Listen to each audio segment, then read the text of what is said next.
nagtitiwala sa iyo. Papupurihan ka, aawitan ka buong buhay.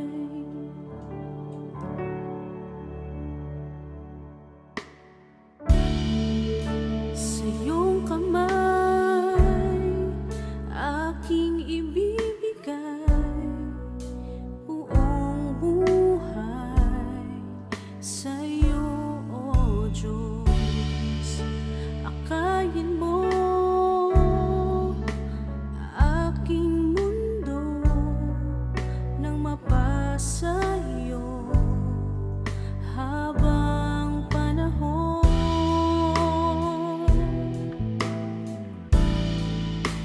Jesus, sa'yo ang buhay ko, nagtitiwala sa iyo. Papupurihan ka, aawitan ka buong buhay.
So ayan, good evening sa lahat po ng mga nanonood sa atin dyan online. So, welcome to our midweek service. So ngayon, I invite everyone to greet their family, their friends, no? Invite them to watch this midweek service kasi alam nyo, this message was so very powerful and beautiful itong maririnig nyo ngayong gabi. And to all of our viewers sa iba't ibang panig ng mundo, hello po sa inyong lahat. Good morning, good evening, good afternoon po kung saan man kayo lupalop ngayon. We pray that the God's presence is with you right now sa pakikinig ng salita ng Diyos ngayong gabi.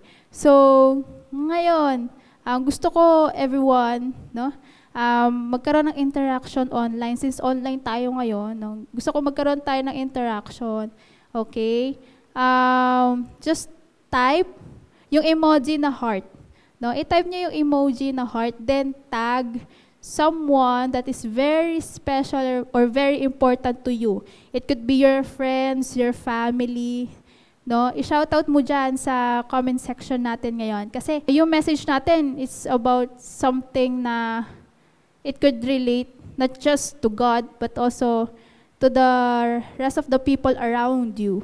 So, as we start, no, gusto natin na ma-feel yung presence of the Lord for this evening. So, as you comment everything, o yung mga taong kilala mo dyan ngayon, no, let us all pray and feel the presence of God in your place and in this place also. So, let us all pray. Yes, Lord God, Father God, we worship you, we glorify your name, Lord God, maraming salamat for the opportunity, Panginoon, na ibinigay mo for us, Lord God, that we are here, Lord God, letting your word to be with us, Panginoon, Lord God, hinayaan mo, Lord God, na patuloy kang magbigay sa amin ng kalakasan, Lord God, and we know, Lord God, that each day, there's a lot of purpose, Lord God. There's a lot of challenges and trials that we are facing right now, but we know, Lord God, that you are there with us as we take heart, Lord God, to all of those challenges in our lives. Lord God, Panginoon, patuloy na ikaw ang mag-reveal sa amin lahat ng iyong mensahe, Lord God. Let your word, Lord God, tumatak sa puso't isipan namin, Lord God. Patuloy na, Lord God, yung salita mo, yung Lord God, yung nanamnamin namin, Lord God, mula sa kaibuturan ng aming puso, Panginoon. Maraming salamat po, Lord God. This is what we all pray. In Jesus' name we pray. Amen. So, as we start, there's a question, no, na itatanong ko sa bawat isa. So, mag-comment lang kayo. It could be yes or no, or kayo bahala ko anong gusto nyo sabihin. Pero this question kasi is very natural. It's very known na sa mga tao. Okay? First question is, sino na ang napangakuan tapos naghintay lang sa wala? Okay. Sino dito yung napangakuan at naghintay lang sa wala? No, yung ang tagal mo nang ninanamnam yung sinabi ng taong yon, nangako siya sa'yo, tapos naghintay ka ng sobrang tagal. Then, up until you nag-wait ka, hanggang sa napagod ka na nag-wait, no, walang nangyari. No. Meron ba dyan? Comment mo nga kung sino. Comment mo ko ba, baka meron kang kakilala dyan. No, comment mo, baka ikaw yun. Diba? Oh, next question. Sino naman ang nangako pero hindi tinupad? No. More likely kasi yung sagot lang nila is dun sa unang tanong eh. Yung mga napangakuan dyan pero hindi, naghintay lang sa wala. No. Safe place tayo doon kasi iba hindi naman naamin na nangako sila tapos hindi naman tinupad. Tama ba? Pero sino naman ang nangako pero di tinupad? Meron ba dyan? Comment nyo lang kung meron. Okay. Okay. So nakita nyo kung bakit it's about ganun yung klaseng question na ibinigay ko sa inyo. Okay? Because we will deal about promise. Okay? Yung promise na hanggang kailan mo ikikip, yung klase ng promise na hanggang kailan mo maibibigay sa taong pinangakuan mo. Yung klase ng promise na hanggang kailan ba kailangan tuparin yun. Diba? Okay? Alam ko madami na dyan na nasasyak na sa inyo, nafe-feel na yung, ay, may promise sa akin yung taong to kasi hindi naman natupad. Okay? Ako, I also admit that. Kasi I've been there before. No? There's a lot of promise na hindi ko natupad for a certain reason. No? Bukod sa makakalimutin ako, no? I always base on by feelings or on by emotions. Kasi doon ko napagtanto na never give a promise that give a basis on your feelings. Diba? Kasi kapag masaya ka, doon nakakapag-promise ka. Diba? Can never base your promises on your feelings. Kasi at the end of the day, kapag masaya ka, nasabi mo yung promise sa isang tao nito, kapag malungkot ka, or galit ka, nalilimutan mo na lang na, ay, may promise pala ako sa taong ito. Ay, may kailangan pala akong tuparin tong sa taong na to. Diba? Nagkakaroon tayo ng ganong certain questions in our minds. So that's why hindi natin na-fulfill yung that kind of promise that binigay natin sa taong yun o sa taong pinangakuan natin. Diba?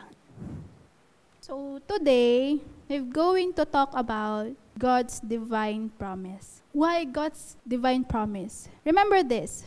Yung analogy na to na nakita niyo kung paano pinako si Lord sa krus, napako siya. So nandun, nakita niyo lahat ng sacrifices, ang hirap niya. But the deal is, God gave a promise kahit kailanman hindi napako. And Jesus was the living testimony of it. He is a kind of promise na hindi napako. Kaya nga minsan tinatawag ko na ang pangakong kahit kailan hindi napako. And that's Jesus Christ. His words, His actions, the works of the Holy Spirit, yung klase ng pagkilos niya within His words na mababasa mo lahat sa Bible, the living testimony that you have, doon makikita na nandun lahat yung promises ni Lord na kahit kailanman hindi yun napako. The title of our message is The Divine Promise. So, ano nga ba ibig sabihin ng divine? Okay? Yung divine, it means it is holy or eternal. Diba? Ang ganda. Divine. Once we say naman na promise, ito yung declaration or it is an assurance that one will do a particular thing or that a particular thing will happen. Kaya tayo nagbibigay ng promise, nagsasabi ng promises to other people, it is because we are declaring it and sure tayo na gagawin natin. Don't ever say or don't even declare a kind of promise that is not meant to happen. Kasi patuloy at taasa yung taong sinabihan mo nun o pinangakuan mo. Tama ba? Comment mo dyan, tama ba? Yes or no? Diba tama naman? Sinasabi ko sa inyo that the promise of God, hindi yan napako. All of the characters in the Bible receives God's greatness, receive God's promises. Up until now, within the aid or works of the Holy Spirit, within how we serve God more. So, may question dito. God has a divine promise to you, but the question is, are you willing to take it? Si Lord nagbibigay ng promise yan para sa'yo. Pero ikaw, ready ka ba to take that promise that God has given to you? God gave everything to us sa buhay natin just for us to live a godly life. But are you willing to take that? Minsan kasi inisip ng mga tao, pag nag-serve ako kay Lord, may mga limitations na to take. That's true. There's a lot of limitations. But there will be a lot of breakthroughs. Once you serve God, there will be a lot of testimonies. Once you serve God and you live with the promise of God, you can change lives of other people by sharing how God good is. God gave everything for us to be wise, for us to imitate Him in all His actions, in all His deeds. Diba? Lahat tayo kayang mag-promise. Kaya natin sabihin yung mga promises natin to other people. Pero hindi lahat kaya natin gawin. Unlike kay Lord. Si Lord, kaya niya mag-keep ng promise. Kaya lang yan tumatagal, is ikaw willing ka ba i-take yung promise na yon or hindi? that divine promise, God wants us to live a godly life. Minsan kasi, ang dami pa nating iniisip, ang dami pa mga klase ng barriers kung bakit hindi natin tinatanggap yung godly life, a kind of God's divine promise in our lives. Kasi lagi natin iniisip na baka hindi mo na magawa yung mga dati mong ginagawa. Baka hindi mo na ma-perform yung mga dati mong pine-perform, diba? Hindi mo na maging kaibigan yung iba mong friends. Kasi sasabihin nila sa'yo, uy, alive, no? Banal-banal tayo dito, mga person. Diba? Why we always think that? Pinapasok natin yung sarili natin sa godly life, but we take it as a negative one. Kasi ang dami na natin negative things na iniisip once na tinanggap natin si Lord. Why everyone doesn't take it na it can give us a positive change. It will help us to endure our lives, those challenges in lives. Lahat tayo may mga promises. It could be to our family, to our friends, to ourselves, to the people around you na kahit di mo naman kilala. You have also a promise that you give for our nation, for the Philippines, di ba? And so pag-achieve ng mga promises na yon, dapat we are doing something. Just like how God do something, kasi may promise siya sa atin. Yung divine promise ni God, it will not happen if hindi mo tinanggap si Lord. Kasi yung klase ng divine promise, it starts to live a godly life. So it means you need to take God in your life. It starts within us. You cannot change people. You cannot spread the word without God in your life. Hindi mo maiibigay yung mga bagay na wala naman sa'yo. So remember that you need to always start within yourself para ma-spread mo yan, ma-let go mo yan sa mga taong nakapaligid sa'yo. For them also to remember, to cherish the life that God has promised to you. Because the divine promise of God, it is not just also that starts deep within us, but also building our lives with God, remaining our faith to God. Excel natin yung faith pa natin kay Lord. I-exercise natin yan. We need to expand it. We need to enhance it. Ako, honestly, there's a lot of challenges and struggles that happen in my life. And nakikita ko kung paano yung kumilos si Lord sa mga unexpected na bagay na hindi mo siya inaasahan talaga. There's a lot of things na I'm so deeply down, devastated in life. But nakikita ko yung klase ng joy and promise na binibigay sa akin ni Lord. So for that, alam na natin that there's a divine promise that God gave to us. So paano naman natin i-achieve yung God's divine promises? Hindi lang pwede na mag-iintay tayo dun sa klase ng promise na binigay ni Lord. Hindi tayo si Juan Tumad na nag-aantay lang yung prutas na bumagsak sa bibig natin. Hindi tayo ganun. Tunay na Kristiyano, marunong kumilos. So kung alam niya na merong promise si Lord ay binigay sa kanya, there is something that he or she needs to fulfill, kailangan niyang kumilos. So I have 3 points on how to achieve or achieving God's divine promise. So yung first dyan is receives God's glory of excellence. Okay? Ulitin nyo nga, or i-type nyo dyan, or i-declare nyo yung sarili nyo.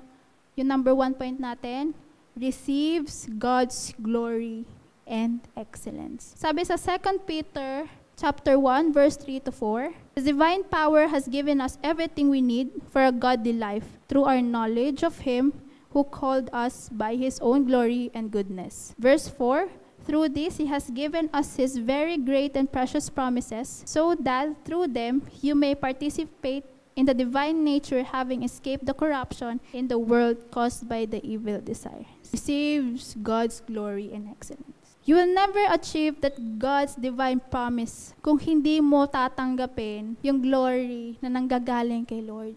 If you not confirm your calling with God, accept it.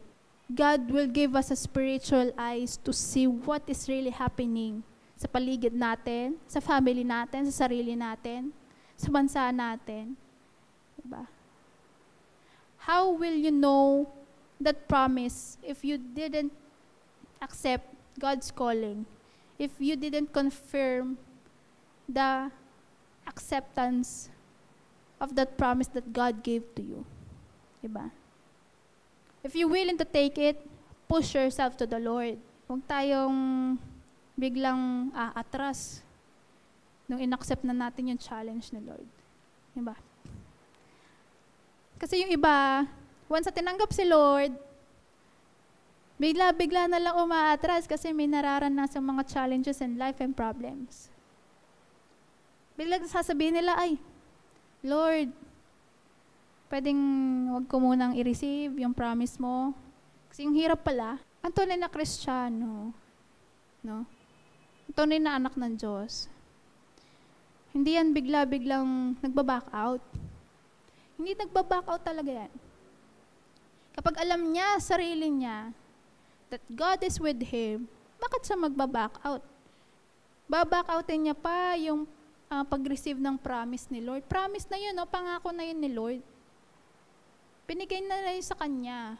So, bakit ka pa magbaback out, di ba? Make time. Make time to God to receive that promise that He gave to you. No? Kung ikaw, hindi mo yan ni-receive, bibigyan niya yan sa iba. Sayang, oh. Promise na yun ni Lord, si Lord na yung nagbigay. Hindi yan yung ibang tao na hindi kayang panindigan yung promise nila. Si Lord, marunong yung manindigan. Pinanindigan niya nga yung mga tao before, through giving His life, nagpapako sa krus. Ganon katindi mag-promise ang Lord. Buhay niya, ibibigay niya. Ikaw, sa taong mahal mo, sa family mo, gaano mo kayang ibigay yung buhay mo for them? O example natin, yung tao hindi mo naman kilala, gaano mo kayang ibigay yung buhay mo sa kanya? Minsan mag-iisip ka pa 50-50. Sabi mo, hindi ko naman kilala yan, bakit bibigay yung life ko sa kanya? Diba? Hindi ko naman niya kaano-ano Si Lord, ang daming tao ang umaasa kay Lord. At ang dami ding tao na malayo pa sa Diyos. Pero lahat ng yon, may care siya doon sa lahat ng taong yon. Because that's how God loves them a lot. Diba? Grabe magmahal si Lord. So the value of God's divine promise will always depend how we value God more in our lives. If we value God, kaya natin i-accept yung promise niya na ibinigay niya sa atin. Diba? Sabi nga sa John 14:23, Jesus answered him, If a man loves me, he will keep my word. My Father will love him, and we will come to him and make our home within. No? If you value God's word, if you value God more, no? Yung patuloy mo sumusunod ka sa ways ni Lord, okay? Ganun mo gino-glorify ang Diyos. Grabe yung pagpapala na siksik-liglig umaapaw yung ibibigay sa'yo ng Panginoon. As you give the worthy of your actions sa pagtanggap mula sa promise na binigay niya sa'yo. Diba? So, confirm your calling with God. Hindi pwede na hindi mo niko-confirm. No? Kung nireject mo si Lord, nasasaktan din yan. Kung paano ka nireject ng taong mahal mo, ganun yun. Pero mas matindi pa yun. Diba? So, confirm your calling with God. Number 2 is team effort. Sabi sa 2 Peter chapter 1, verse 5-7, For this very reason, make every effort to add your faith, goodness, and to goodness, knowledge, and to knowledge, self-control, and to self-control, perseverance, and to perseverance, godliness, and to godliness, mutual affection, and to mutual affection, love. Diba? Team effort. Remember, it is not just God yung gagawa ng effort para pagpalain ka. It is not just God yung gagawa ng effort, no, para ma-fulfill yung promise niya sa'yo. It is a team effort. It is you and God. Okay? So Lord, nagbibigay ng lahat and you just receive everything.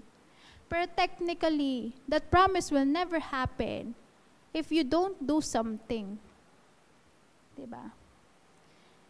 God gave you a promise to be a successful person in the future. But how can you be a successful one kung ikaw mismo hindi ka kikilos? Diba? Yung mga promise ni God sa'yo, it is already written in your story.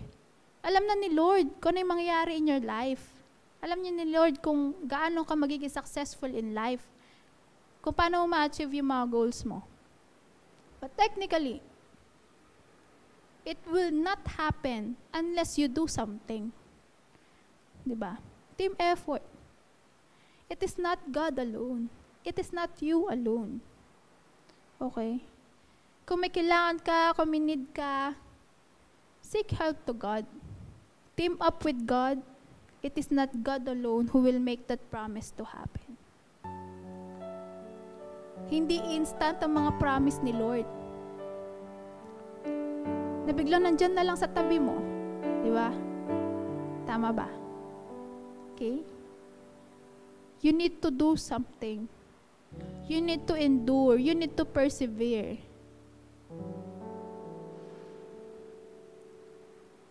Kung ikaw, nag-aaral ka, no?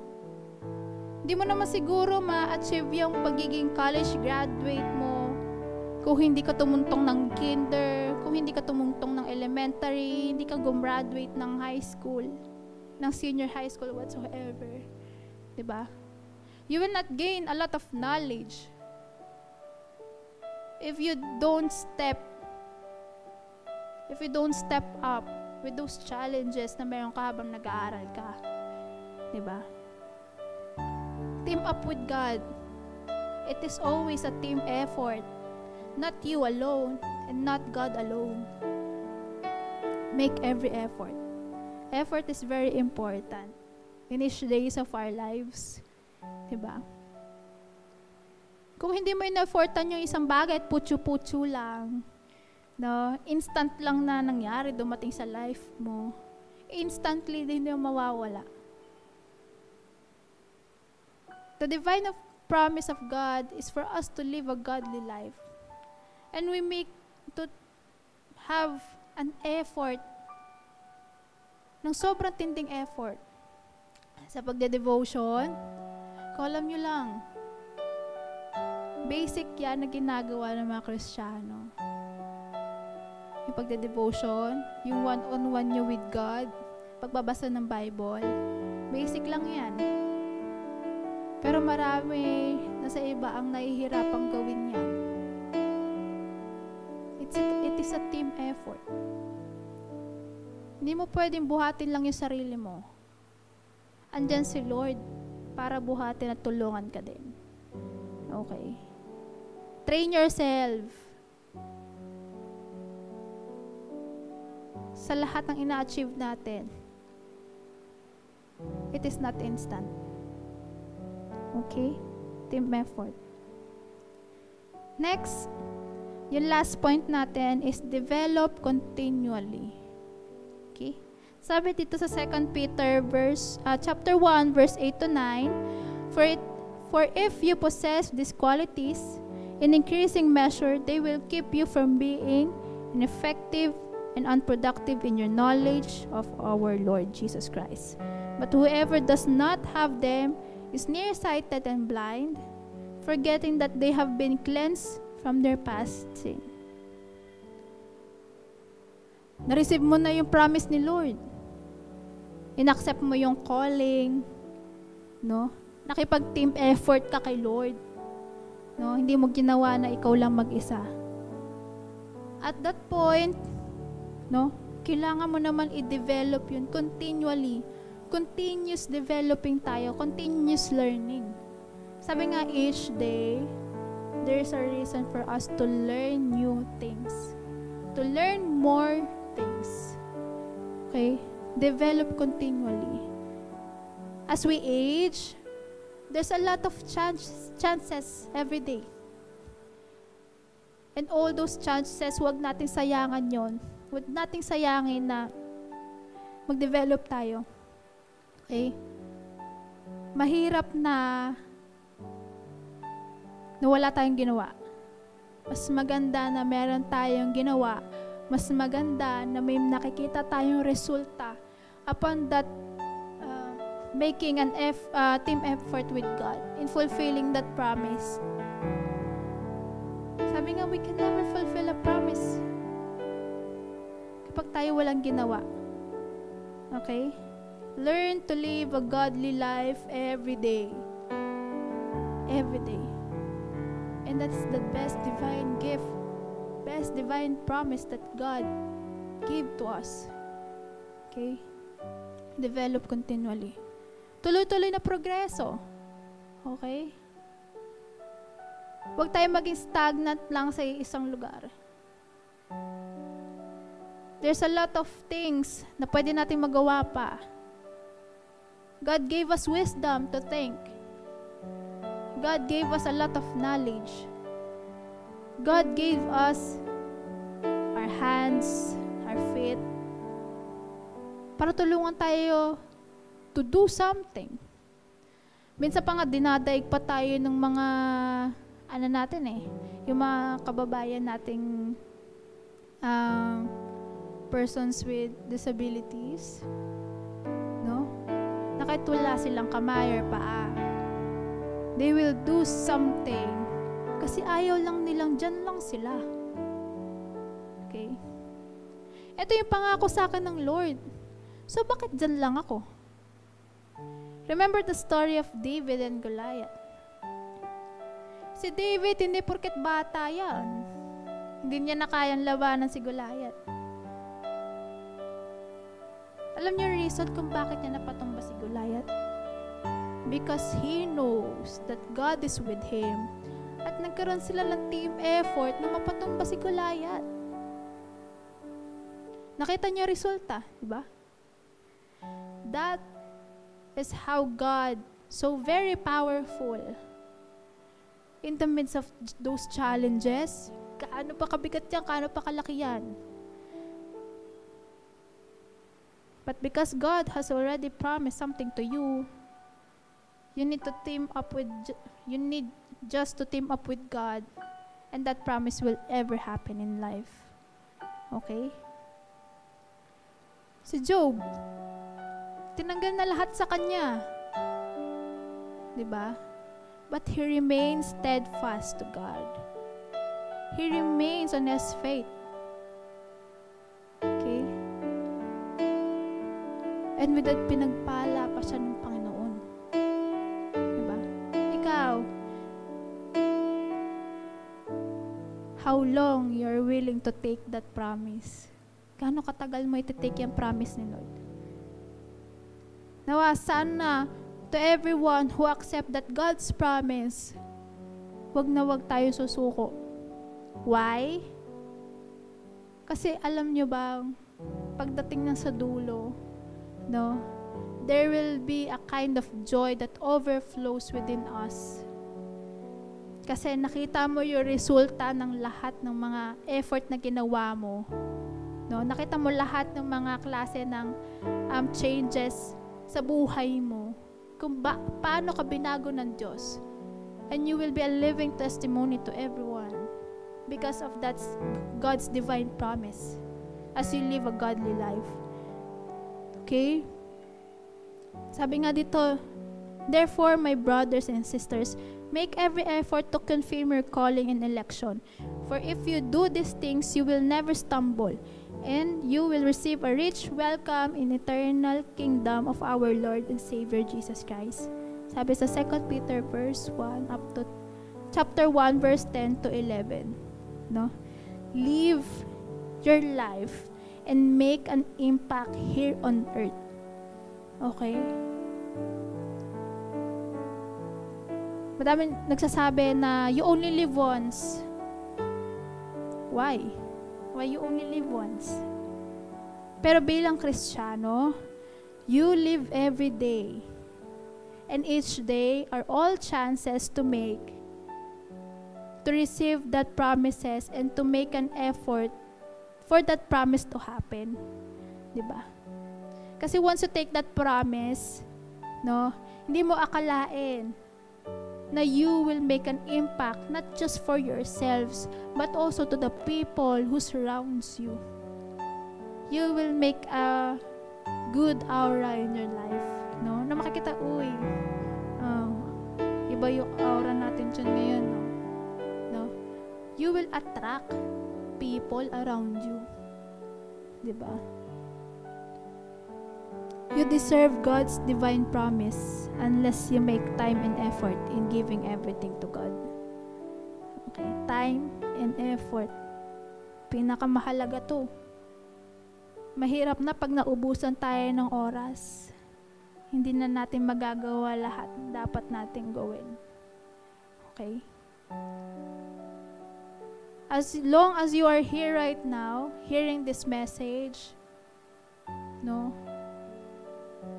Accept already or receive already the God's glory and excellence ngayon pa lang. Confirm your calling with God right now. No? Sa bawat isa, there's a promise. You need just to strive hard to fulfill that promise. Walang madali, walang instant.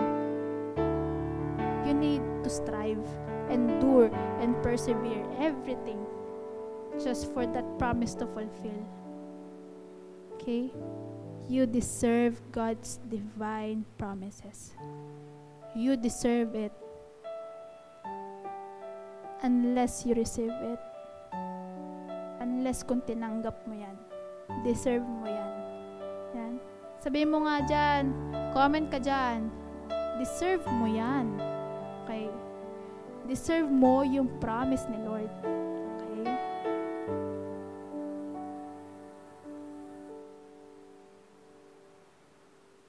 So, nawa, ang bawat isa ay may natutunan. No? Nawa, matandaan natin kung paano i-achieve yung God's divine promise. Yung una, receive God's glory and excellence. Pangalawa, team effort. And pangatlo, develop continually. So, sa mga nanonood, let us live or let us learn to live a godly life.